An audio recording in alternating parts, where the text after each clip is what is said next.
のささやきの朗読や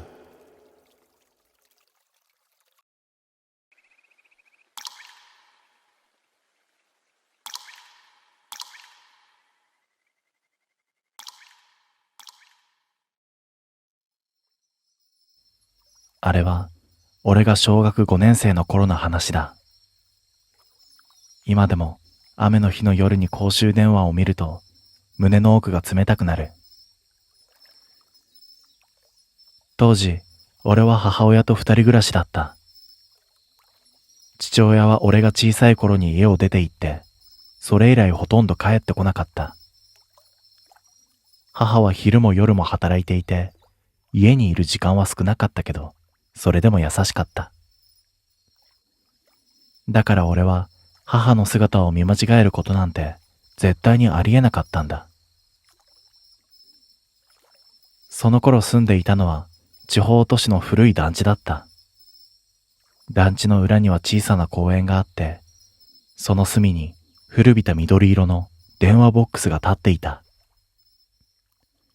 スマホなんてまだ子供には持たされていない時代で、雨の日になるとその電話ボックスはたまに誰かが入っているのを見かけた。でもある時期から夜になると誰も近づかなくなった。理由は簡単だ。夜中に変な女が立っている。そんな噂が小学生の間で広がっていたからだ。最初にその話を聞いたのはクラスの松井からだった。昨日さ、夜中にコンビニ行ったら見たんだよ。昼休み、牛乳を飲みながら松井が言った。電話ボックスの中に女が立っててさ、でも変なんだよ。ずっと下向いてるの。酔っ払いじゃないの？と誰かが笑う。でも松井は真顔だった。いやなんか顔は見えないのに見られてるって感じがしてさ。その時はよくある怖い話だと思っていた。子供ってそういう話が好きだから。でもその日の夜、俺は実際にそれを見た。塾の帰り道だった。雨が降っていて、時間は夜の9時過ぎ。街灯の光が濡れた道路に反射して、妙に静かな夜だったのを覚えている。団地へ続く細い道を歩いていると、公園の前を通りかかった。その時だった。いる。電話ボックスの中に人影が見えた。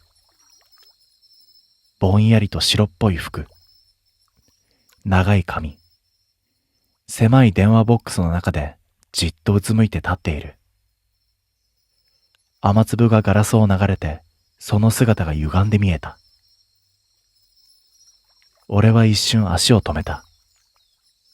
でもすぐに、誰かが雨宿りしているだけか、と思い直した。そのまま通り過ぎようとして、俺は気づいてしまった。その女が着ているカーディガン、見覚えがあった。それは母親がよく着ている服だった。え？と思い、思わず立ち止まる。電話ボックスまでは約20メートルくらい。街灯が暗くて顔までは見えない。でも髪型も背格好もどう見ても母親に見えた。母さん？思わず声が出た。すると電話ボックスの中の女がピクッと肩を揺らした。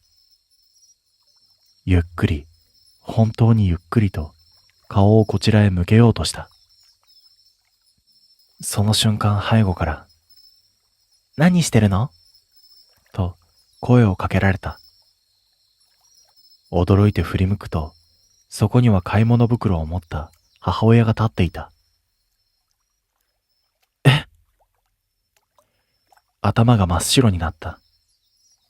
母は不思議そうに俺を見る。帰るなら早くしな。風邪ひくよ。いや、でも。俺は震える指で電話ボックスを指さした。母さん、あそこ。振り返る。電話ボックスの中には誰もいなかった。ガラスに雨だけが流れている。どうしたの？いや、なんでもない。言えなかった。さっきまで確かに誰かがいた。しかも、母親にしか見えなかったんだ。その夜布団に入ってからも、ずっと電話ボックスのことが頭から離れなかった。窓の外では雨が降り続いている。団地特有の遠くで響く排水管の音。時計の秒針。妙に静かな夜だった。すると突然、プルルルルと家の電話が鳴った。深夜1時だった。母親が眠そうに起き上がる。誰よ、こんな時間に。居間へ向かう足音。受話器を取る音。でも次の瞬間、母親の声が止まった。妙な沈黙。俺は気になって布団から顔を出した。すると居間から小さな声が聞こえてきた。もしもし？母親の声ではない。女の声だった。その瞬間居間からガシャンと大きな音が響いた。母さん？慌てて飛び起きる。居間へ向かうと受話器が床に落ちていた。そして母親は真っ青な顔で電話を見つめていた。どうしたの？母は震える声で言った。今、電話の向こうで。そこで言葉を止める。そしてゆっくりと俺の方を見た。あんたの声がした。背筋が一気に冷たくなった。その時窓の外から、プルルルルと電話の呼び出し音が聞こえた。嫌な予感がしてカーテンを開ける。雨の降る公園、街灯に照らされた電話ボックス。その中にずぶ濡れの母親が立っていた。受話器を握ったまま、まっすぐこっちを見ていた。雨の降る夜だった。団地の窓越しに見えた電話ボックス。その中で受話器を握ったまま立っていた母親。街灯の白い光に照らされて、顔だけが妙に青白く見えた。いや、顔だけではない。服も髪も全部ずぶ濡れなのに、その女の周りだけはまるで時間が止まったみたいに雨粒が不自然だった。そして何よりおかしかったのは、笑っていたんだ。母親の顔で。口だけがゆっくりと裂けるみたいに。息が止まった。俺は思わずカーテンを閉める。心臓がうるさいくらい鳴っていた。後ろでは本物の母親が震えていた。見たの？うん。嘘でしょ。母親はその場に座り込んだ。顔色が完全に消えていた。俺はもう一度恐る恐る窓を見る。でもカーテンを少し開けた瞬間、電話ボックスの中は空だったんだ。誰もいない。受話器も戻されている。ただ雨だけが降っていた。あれ？いない。その時だった。コンと窓ガラスを叩く音。真横から聞こえた。俺はゆっくりと顔を向ける。ベランダ側の窓。そこに母親が立っていた。3階だぞ。ありえない。びしょ濡れの顔、張り付いた髪、青白い肌。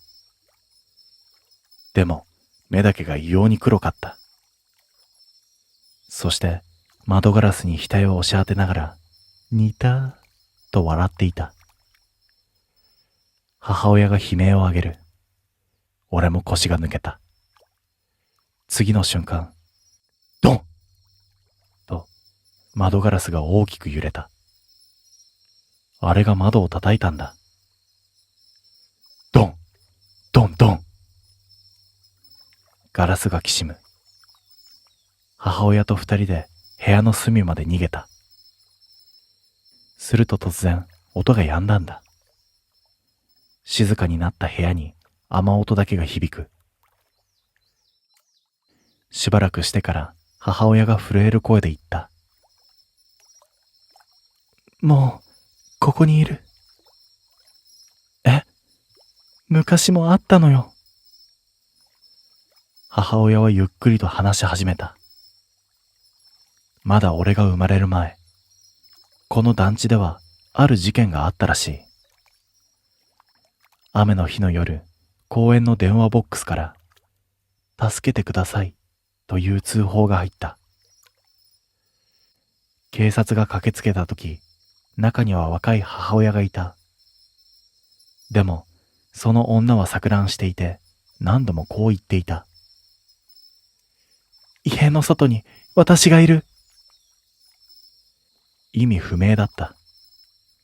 女は震えながら電話ボックスから自宅を見ていたらしい。そこには自分そっくりの女が窓の外に立っていた。そして翌日、その母親は首を吊って死んだ。そしてそれからだ。雨の日の夜だけ、もう一人の自分を見る住人が出始めた。母さんは唇を震わせながら言った。私も昔、1回だけ見たの。何を？若い頃、この団地に引っ越してきた日に。母さんは青ざめた顔で続ける。電話ボックスの中に私が立ってたの。ぞっとした。でもその時は消えたから気のせいだと思ってたの。その瞬間だった。ガチャ、ガチャガチャガチャ、と玄関の音。2人とも凍りつく。鍵は閉めたはずだった。長い廊下からペタッペタッと濡れた足音が聞こえてくる。ゆっくりゆっくり今へと近づいてくる。母さんが泣きそうな声を漏らす。嫌だ。俺は動けなかった。そして廊下の角からそれが現れた。母親だった。でも違う。顔は同じなのに表情だけが壊れていた。目をカッと見開き、口が裂けそうなほど笑っている。髪からポタポタ水を落としながら首を傾けていた。そしてそいつは小さな声で言った。見つけた。母さんが悲鳴を上げる。次の瞬間、それが一気に走ってきた。俺は反射的に母さんの手をつかみ、寝室へと飛び込んだ。バンとドアを閉める。その直後、ドンドンドンドンドンドンと、ものすごい勢いで、外から扉が叩かれた。開けてー。母親の声だった。でも、本物の母さんは、俺の隣で震えている。ドン、ドンドン。扉が揺れる。寒いよ。泣き声。ねえ、開けて。それが急に笑い声に変わった。俺たちは朝まで布団の中で震えていた。叩く音と笑い声は夜明けまでずっと続いていた。翌朝、音は消えていた。恐る恐る部屋を出る。廊下には大量の水だけが残っていた。そして玄関、ドアポストにはぐしゃぐしゃの紙が入っていた。濡れて滲んだその紙には子供みたいな字でこう書かれていた。次はあなた。あれから十数年経つ。母さんと俺はその後すぐに団地を出て二度とあの場所には戻っていない。でも今でも雨の日の夜になると知らない電話番号から電話がかかってくることがある。出ると必ず最初は無言なんだ。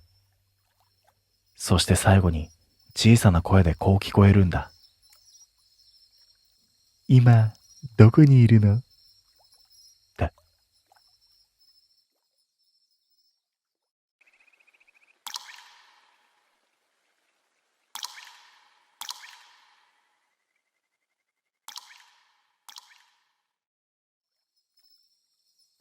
小学4年の夏休みだった。今でも夕方5時のチャイムを聞くとあの日のことを思い出す。俺たちが住んでいたのは古い団地だった。コンクリートの壁はひび割れていて、階段にはいつも湿った匂いが染みついていた。子供は多かったけど、大人たちはどこか無関心で、夕方になると団地全体が妙に静かになる場所だった。その団地の裏には小さな公園があった。ブランコと滑り台しかない古びた公園。でも夏休みの俺たちにとってはそこが全部だった。その日も夕方までみんなで遊んでいた。メンバーは5人。俺、タケル、ミホ、ユウジ、そしてケン。ケンは少し変わったやつだった。暗いというか、いつもぼーっとしていて、一人でいることが多かった。でも、かくれんぼだけは異常に強かったんだ。どこを探しても見つからない。まるで、本当に消えたみたいに。絶対あいつズルしてるって。タケルが汗を拭きながら文句を言う。その日も最後はケンが鬼だった。じゃあ10数えるから。夕焼けの公園、日暮らしの声。団地の窓が赤く染まっていた。ケンは滑り台に向かって目を閉じる。1、2。俺たちは一斉に走り出した。俺は団地の非常階段の裏に隠れた。鉄の階段は熱を持っていて空気が蒸し暑かった。遠くで剣の数える声が聞こえる。10。静かになった。その時だった。もういいかい。すぐ近くで声がした。小さい声。でも妙だった。普通なら鬼が言うはずなのに、その声は妙に近い。まるで耳元で囁かれたみたいだった。俺はぎょっとして周囲を見回した。誰もいない。階段の隙間から夕焼けだけが見えている。まだだよ。今度は遠くから返事が聞こえた。ゾワッとした。何か変だった。その時、タケルの悲鳴が聞こえた。うわぁ！俺は慌てて飛び出した。俺は公園に戻ると、タケルが真っ青な顔で滑り台の前に立っていたんだ。どうした？いたんだよ。タケルは震えながら公園の奥を指さした。ケンが。見る。でも誰もいない。いたって、どこに？ブランコの下。タケルは半泣きだった。下向いて座っててさ、声かけたら首だけこっち向いたんだよ。美穂が顔をしかめる。何それ、怖っ。するとユウジが言った。あれ？ケンどこ？全員黙った。そういえば、まだケンが出てきていない。おーい、ケン！タケルが叫ぶ。だけど返事はない。みんなで公園を探した。団地の階段、駐車場、ゴミ捨て場。でも、どこにもケンはいなかった。次第に空が暗くなっていく。団地の窓に明かりが灯り始める頃、俺たちは少し焦り始めていた。帰ったんじゃね？ユウジが言う。でも、美穂が首を振った。ここにランドセルあるよ。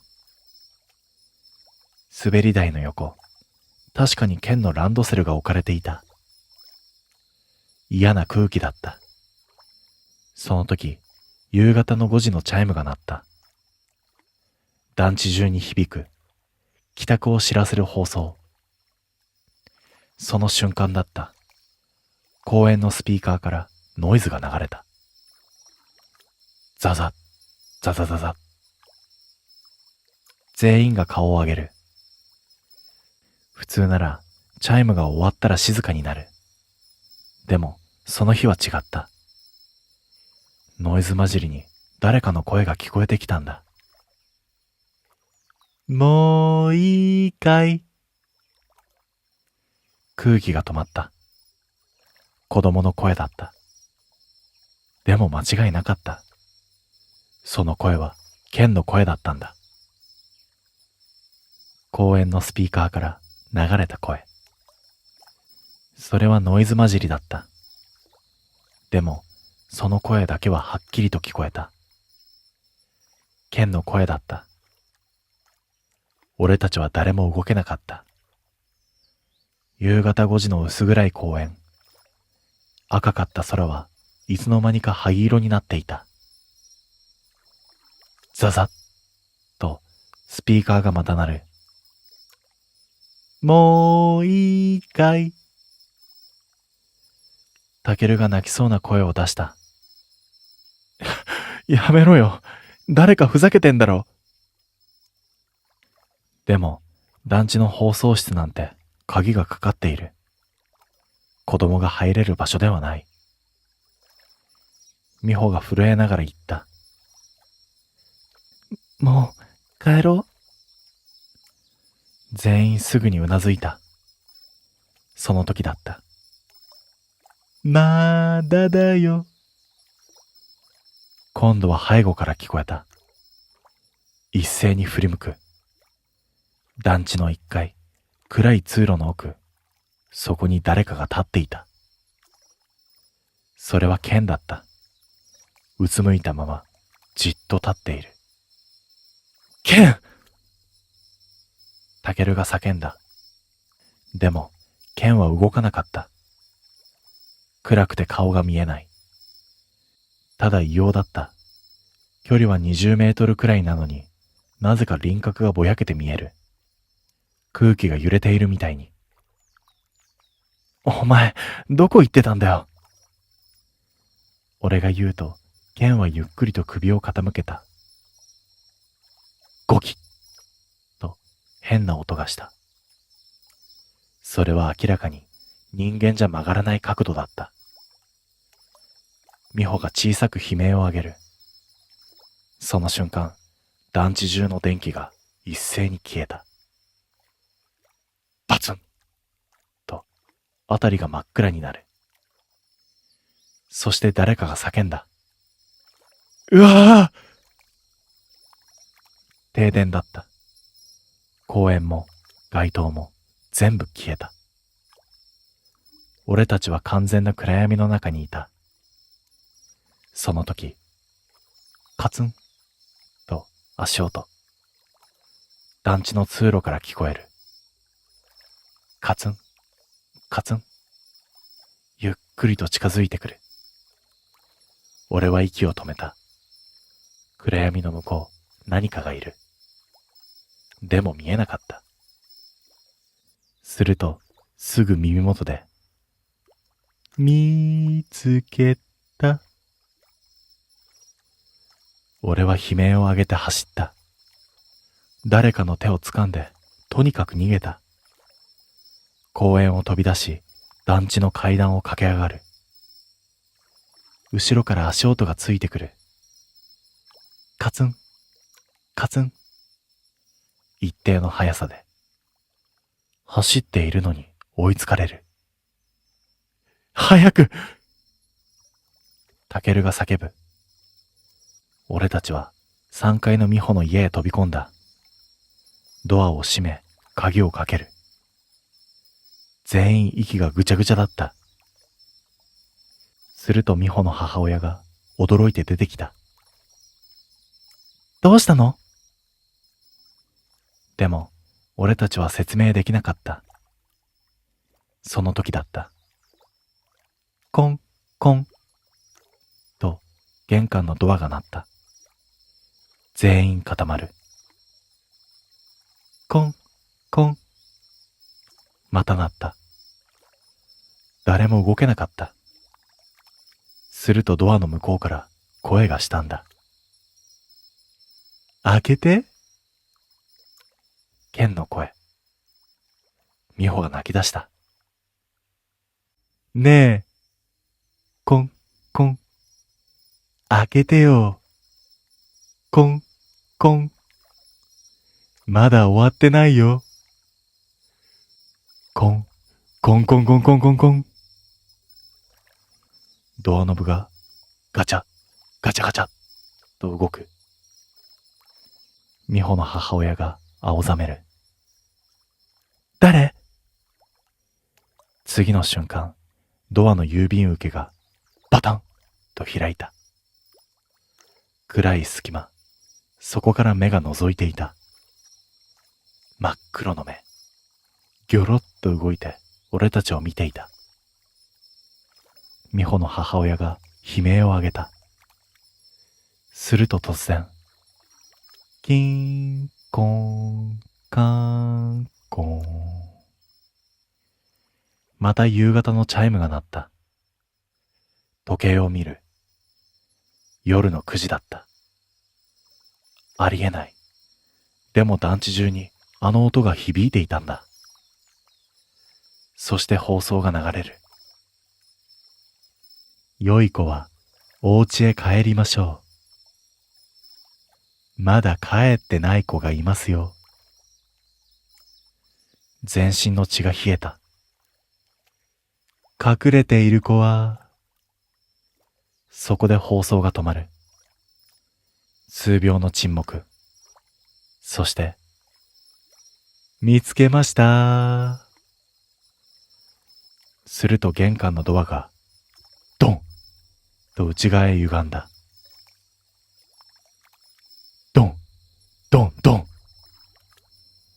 ものすごい力で叩いてくるんだ。郵便受けの隙間から何本もの指が入り込んでくる。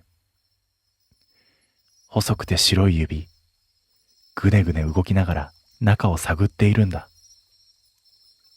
見つけた。ケンの声。でも、その声には何人もの声が重なっていたんだ。男、女、子供。ぐちゃぐちゃに混ざった声。ドン！ついにドアチェーンがちぎれた。その瞬間、団地の電気が戻る。パッと明るくなった玄関。そこには誰もいなかった。静まり返る廊下。ただ床だけが濡れていた。小さな足跡が廊下の奥まで続いていた。そしてその後、ケンは結局見つからなかった。警察も来た。近所の池も山も探した。でも本当に消えたんだ。そして妙な噂だけが残った。あの団地では昔、子供が何人も行方不明になっていたらしい。そしてみんな最後にこう言っていた。かくれんぼしてた。あれから20年経つ。その団地は取り壊された。でも、更地になった今でも、夕方の5時を過ぎると、近所の人間が時々聞くらしい。子供の声で。もういいかいって。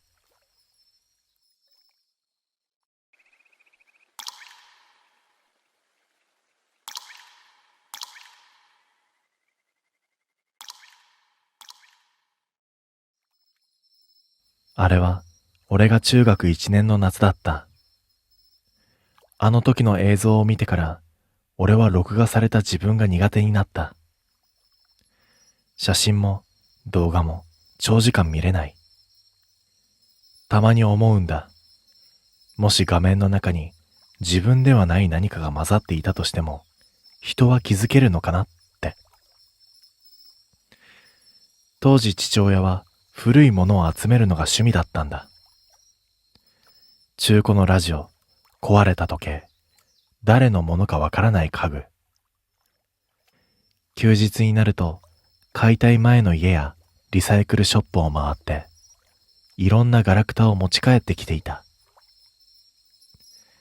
それを母親はいつも嫌がっていた。変なものまで持って帰ってこないでよ。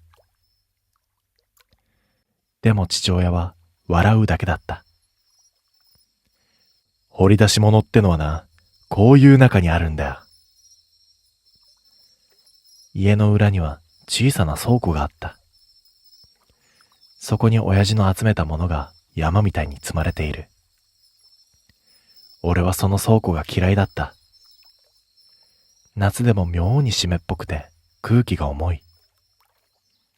カビ臭さに混ざって何か生臭い匂いがした。それは濡れた紙みたいな匂い。その日も暇つぶしで倉庫を漁っていた。奥の棚を動かした時だった。ガタンと何かが落ちた。それは一本の黒いビデオテープだった。ラベルは剥がれている。ケースもない。触ると妙に湿っていた。父さん、これ何？居間で新聞を読んでいた父親が顔を上げた。ああ？ビデオテープを見ると少し考え込んだ。ああ、多分あれだな。何？海沿いの空き家を片付けた時に出てきたやつだ。父さんは笑った。中身見てねえや。その時だった。台所にいた母親がピタッと動きを止めた。海沿い？あ？それ、捨てなさいよ。母親の声は少し強かった。父さんが苦笑いする。なんだよ急に。気持ち悪いから。妙な空気だった。でも当時の俺はむしろワクワクしていた。昔のホームビデオとかが好きだったからだ。父さんは押し入れから古いビデオデッキを引っ張り出してきた。コードをつなぐ。ブラウン管テレビがブーンと低い音を立てる。俺は畳に座った。ガチャッとテープを入れる。再生。ザザザ。砂嵐。数秒後、映像が映った。海だった。古い画質、色あせた映像。夏の海辺を小さな女の子が走っている。後ろから父親らしき男の笑い声。母親らしき女性の姿。それは普通のホームビデオだった。なんだ、ただの家族じゃん。俺が笑う。父さんも肩をすくめた。でも数分後に違和感に気づいたんだ。画面の奥、防波堤の端、誰かが立っている。それは女だった。白い服、長い黒髪。波打ち際から少し離れた場所でじっと立っている。誰？俺がつぶやく。父さんも眉を潜めた。その女だけ妙だったんだ。家族を撮っている映像なのに、その女だけがずっとカメラを見ていたんだ。瞬きもしない。動かない。ただこちらを見ている。母さんが不安そうに言った。もうやめなさいよ。その瞬間、映像が乱れた。ずーっと画面が激しくブレる。ノイズ。そして次に映った瞬間、女が近づいていた。え？俺は身を乗り出していた。さっきまでは防波堤にいたはずなのに、いつの間にか家族のすぐ後ろに立っていた。誰も気づいていない。女だけがじっとカメラを見ている。そしてゆっくりと笑った。口が裂けるみたいに。母さんが小さく悲鳴を漏らした。止めて。父さんがリモコンを押す。だが止まらない。再生ボタンも停止ボタンも反応しない。映像はそのまま流れ続けた。女がさらに近づく。画面いっぱいに顔が映った。青白い肌、濡れた髪、真っ黒な目。そして突然、女がこちらへ向かって手を伸ばした。その瞬間、テレビのスピーカーから声が聞こえたんだ。ボソッと。見つけた。部屋の空気が凍った。次の瞬間、プツンとテレビが消えたんだ。真っ暗になった画面。そこには俺たち三人の姿が映っていた。そしてその後ろに長い黒髪の女が立っていたんだ。真っ暗になったテレビ画面。ブラウン管の鈍い反射。そこに映っている。俺、父さん、母さん。そしてその後ろ、長い黒髪の女。母さんが悲鳴を上げた。振り返る。だが誰もいないんだ。今には俺たち三人だけ。なのにテレビの中には確かにいるんだ。その女はゆっくり首を傾けていた。似たと口だけが不自然に笑っていた。父さんが慌てて電源コードを引き抜く。ガチャンとビデオデッキが止まった。部屋が静まり返る。でもその瞬間、ペタッと廊下から水の音がした。全員が凍りついた。ペタッ、ペタッ、ペタッ、ペタッ。裸足で歩く音。濡れた足音がゆっくりと近づいてくる。父さんが小さくつぶやいた。なんだよこれ。音は今の前で止まった。沈黙。誰も動けずにいた。すると居間のドアの下、その隙間から水がスーッと流れ込んできた。母さんがおえつを漏らす。次の瞬間、コンとドアを叩く音。それは小さな音だった。でも妙に近い。コン、また鳴る。父さんが震える声で言った。誰なんだ？返事はない。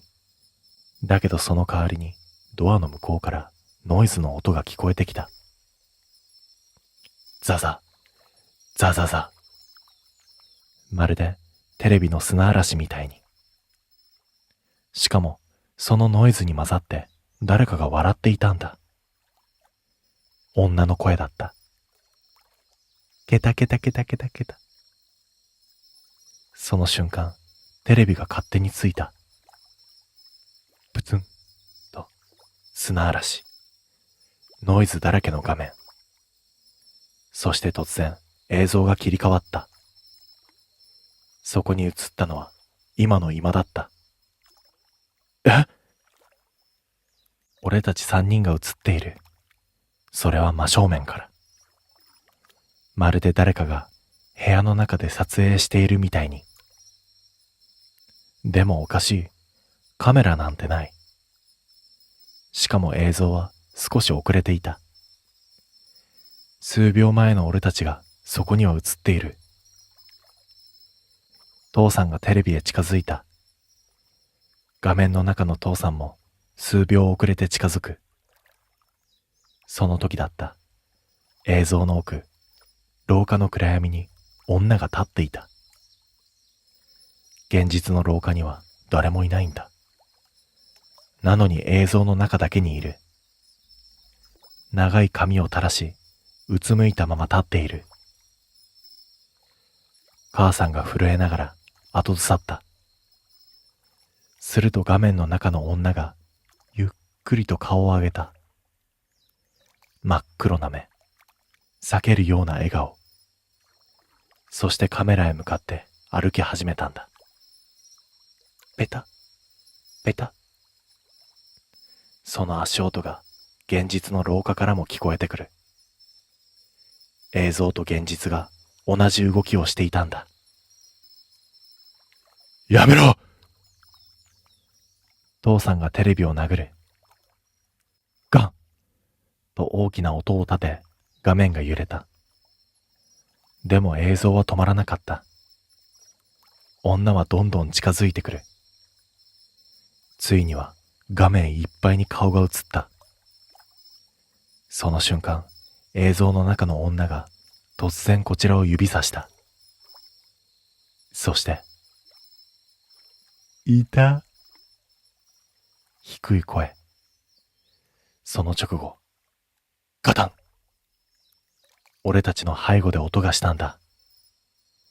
振り返る。そこにはビデオカメラが置いてあった。古いハンディカメラ。さっきまでなかったはずなのに。赤い録画ランプが点滅をしている。レック、録画中。父さんが青ざめた。恐る恐るカメラを持ち上げる。液晶画面を見る。そこに映っていたのは俺たちだったんだ。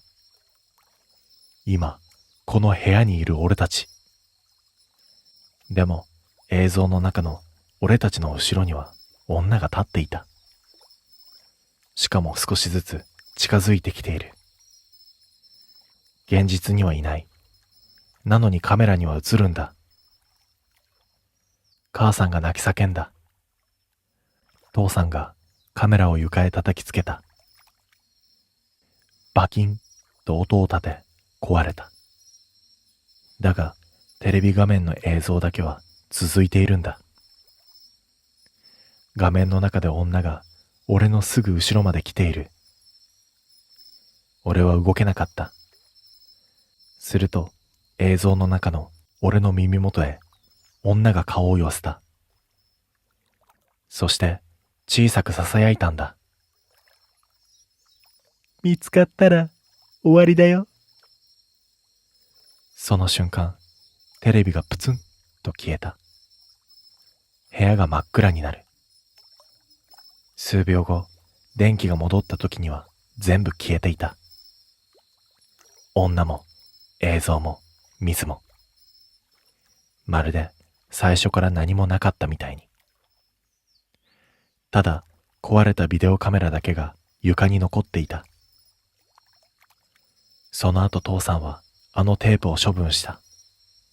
二度と映像は見ていない。でもそれから母さんがおかしくなった。写真を異常に嫌がるようになったんだ。家族写真、卒業アルバム、鏡。自分が写るもの全部。